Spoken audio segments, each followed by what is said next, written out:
Hello, and welcome. Thank you for joining me today. I want to take a second to talk about something that is really important to me. It's about the treatment or the mistreatment of Bukayo Saka by the media and the news outlets. Okay, this started before the Euros began, and most notably after the 1-0 loss during the warm up. Okay, it was against Iceland, and England lost 1-0. Yeah? So this is an important issue not just for me, but anyone who values fairness, accuracy, and respect. As many of you know, Bukayo Saka is basically one of the best players in the England setup. His performances are always of the highest degree. He's a versatile player who always gives his best. And in my opinion, the focus on him in certain moments is undue. It's too much. So I'll get into the incident. Okay, after the 1-0 loss to Iceland, Bukayo Saka only played 25 minutes of that game. But despite this, several media outlets, including The Sun, BBC, and The Telegraph, and also The Star, of which I don't even know who they are, that chose to use his image to represent the entire team's poor performance. This portrayal of Bukayo is misleading and unfair. So, I was alerted to this by an Instagram account by the name of, I think it's Planet Arsenal. No, Global AFC, my mistake. Global AFC posted this on the 7th of July, and the post was actually liked by Eni Aluko MBE, who is a vocal part of football.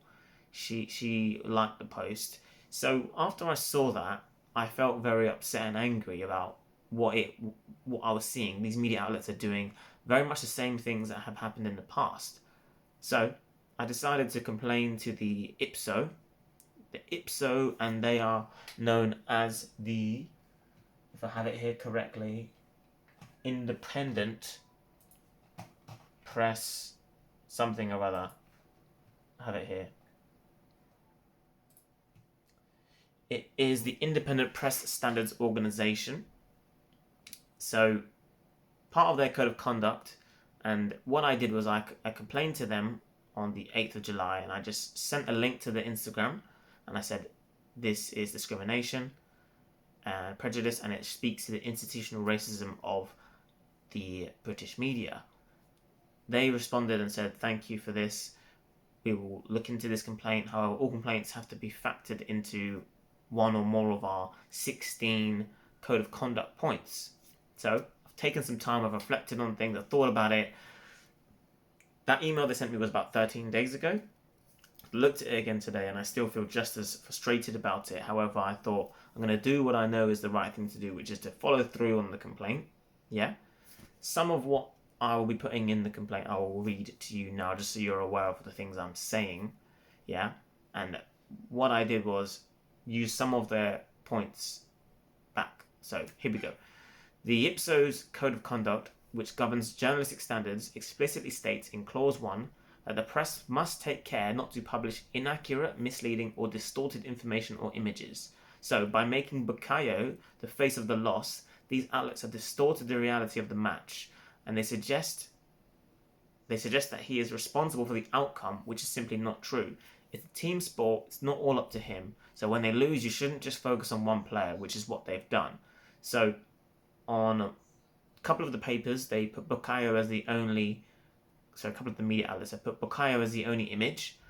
On the others, they included, for instance, Gareth Southgate in a smaller capacity, and then in another one they used John Stones as a even bigger than Bukayo, but the only reason I mentioned John Stones was because of the fact that he was injured.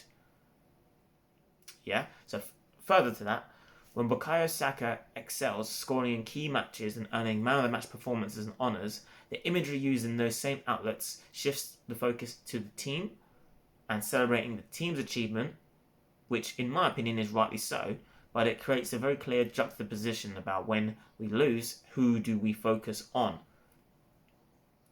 Again, this violates the IPSO's code, specifically clause 1.4, which requires a clear distinction between comment, conjecture, and fact. So once again, presenting Saka as a loss and the team as success is inaccurate. Yeah, it's a team sport. And ultimately, Gareth Southgate, which we've seen, the response from everyday people was taking most of the criticism in reality. But on the papers, they are trying to shift the blame onto one focal point. But there is another layer to this issue which we have to address, and it's a disproportionate scrutiny of Bukayo Saka, especially when compared to his teammates. So this raises serious concerns about implicit and at times overt racial prejudice. Not just racial prejudice, this could be seen as age discrimination. Bukayo is not one of the most senior players. Why should he be the focus and the priority when there's a loss? You have Kyle Walker, you have Harry Kane. So it's not just racial, it can be also age discrimination. But focusing undue negative attention on Bukayo, a young black player of Nigerian descent, these outlets are both contributing to a narrative that is both unfair and discriminatory. Yeah? The type of treatment not only affects Bukayo's public image, but also impedes upon his personal life, his mental health, his family, his relationships. Clause 2.1 of the IPSO Code states that everyone is entitled to respect for their private and family life, home, physical and mental health. So the undue focus on Bukayo in this negative context can have serious negative implications, and they wonder sometimes why players don't play their best, or they don't perform, or they go through difficulties, or they have mental health issues. There's been many high-profile footballers in recent years speaking about that kind of issue. Dele Alli, Richarlison, both actually have Tottenham. So I spoke about where this issue was first brought to my attention, and I told you about what I did next. So, what can I do? What we need to do, and it's really important, is to continue to raise awareness about when these things happen.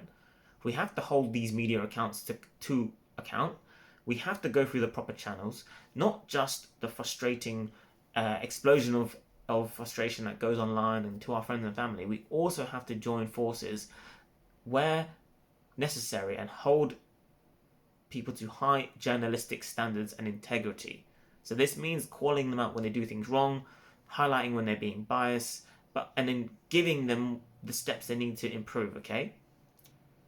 We have to look out for players like Bukayo. Yeah? He's British, he's English, he's going to be in this country, he's going to play football for us until when he decides he doesn't want to. Yeah? So we need to show our support to him, and not just him, all of the people coming in after him and have come before him. Standing up to injustice shouldn't be something we do just by speaking to our friends and family. It should be something we take action on, and this is what I'm doing. Not to mention the focus and the pressure and negative impact on his employer, Arsenal, and what they probably have to do to mitigate against this huge impact. So thank you for taking the time to watch this video. Please listen, reflect, share me your thoughts, comment, like it, engage with me. If I know you personally, speak to me about this. If I don't know you yet, then please drop your sentiments and your thoughts in the comments, because it's really important. Bukayo Saka, we love him. He's great. We need to support him. I'm going to continue to do that as an Arsenal fan, as a human. Just as a human, this is what we should do. All right?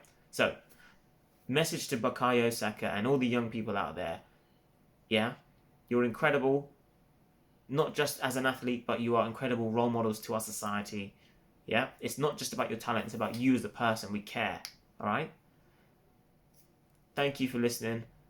Please feel free, like my video, subscribe, and stay tuned for more of what I'm talking about, because I think it's really important. Yeah, my name is Tamar Oliver Lovin Robinson.